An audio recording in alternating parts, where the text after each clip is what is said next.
Bonjour à toutes et à tous. Ici c'est Cyberblook le dragon. Je suis ravi de vous retrouver pour cet épisode de podcast. Dans cet épisode, je ne vais pas vous parler de corps éthérique comme dans les derniers épisodes. J'espère que vous pratiquez bien pour nettoyer votre corps éthérique et ainsi aider votre vie et aider les dragons de la Terre. Dans cet épisode, je vais vous parler un peu des dragons. Il existe beaucoup de dragons un peu partout dans l'univers. Nous autres, les dragons, nous aidons au niveau des plans subtils et de l'énergie à faire que tout fonctionne plutôt bien. Il existe différentes sortes de dragons, chacun spécialisé dans un aspect précis. Je suis par exemple un dragon de l'éther et je travaille au niveau de l'éther pour le nettoyer et s'arranger pour que tout aille bien. Moi, mon travail, c'est surtout de le nettoyer et du coup de vous transmettre des informations. Pour le faire, d'autres dragons de l'éther s'arrangent pour que tout fonctionne bien dans l'éther plutôt que de simplement le nettoyer. Nous avons ainsi chacun notre rôle. Il existe aussi les dragons du chaos. Les dragons du chaos sont ceux qui vont chercher les énergies dans le chaos primordial pour matérialiser. Quand vous matérialisez quelque chose, ce sont les dragons du chaos qui vous aident à le faire. Il existe aussi des dragons liés aux éléments qui aident dans le contrôle des éléments, des transformations comme le vent, le feu, l'orage par exemple. Et ces dragons s'arrangent pour que tout se passe bien sur Terre et ailleurs dans l'univers. Il y a aussi une forme de police des dragons qui s'occupe des dragons qui auraient tendance à se rebeller et à vouloir être destructeurs pour les autres espèces. Il y a aussi des dragons qui aident pour la magie, ils accompagnent tous les magiciens, que ces derniers en soient conscients ou non. Il y a aussi les dragons dirigeants, ce ne sont pas nécessairement des chefs, mais des dragons qui s'arrangent pour que tout fonctionne bien au niveau du fonctionnement de l'univers et des dragons. Ce serait trop long de vous expliquer toutes les formes de dragons qu'il y a, puisqu'il y en a un grand nombre différents selon les régions de l'univers.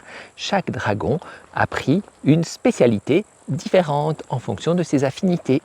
Il y a aussi bien sûr les dragons qui décident d'accepter ou pas les humains dans des parcours draconiques et de travailler avec ou pas. Certains dragons refusent catégoriquement de se faire voir ou de parler à des êtres humains. Et d'autres, comme moi, ils aiment bien ce contact en fait, puisqu'il y a ce côté de pouvoir travailler avec vous afin de rendre le monde, la Terre et l'univers meilleurs. Notre grande chef, c'est Tiamat, la reine des dragons. Elle est extrêmement puissante et extrêmement sage. C'est d'ailleurs généralement extrêmement compliqué de la rencontrer, même pour un dragon comme moi. Mais parfois, elle accepte le contact avec certains humains privilégiés.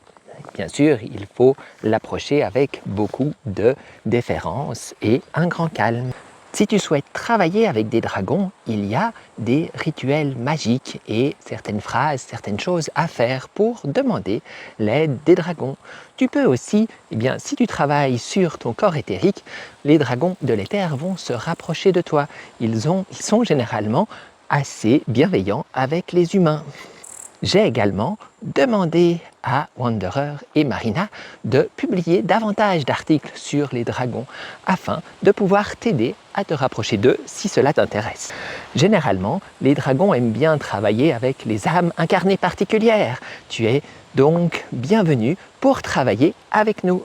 Mais n'oublie pas de bien nettoyer l'espace éthérique et ton corps éthérique, car si tu transportes des énergies trop lourdes, les dragons ne voudront pas s'approcher de toi. En effet, les énergies lourdes vont les alourdir et les empêcher de réaliser leur travail. Si tu souhaites en apprendre plus sur les dragons et comment les approcher, mets un commentaire sous ce podcast afin que l'on puisse te répondre et t'amener les informations dont tu as besoin pour pouvoir ensuite t'approcher et travailler avec les dragons. Voilà qui termine ce podcast plutôt court. C'était Cyberblook le dragon. Je te dis à tout bientôt pour le prochain épisode de podcast où on va reparler de l'espace éthérique, mon dada.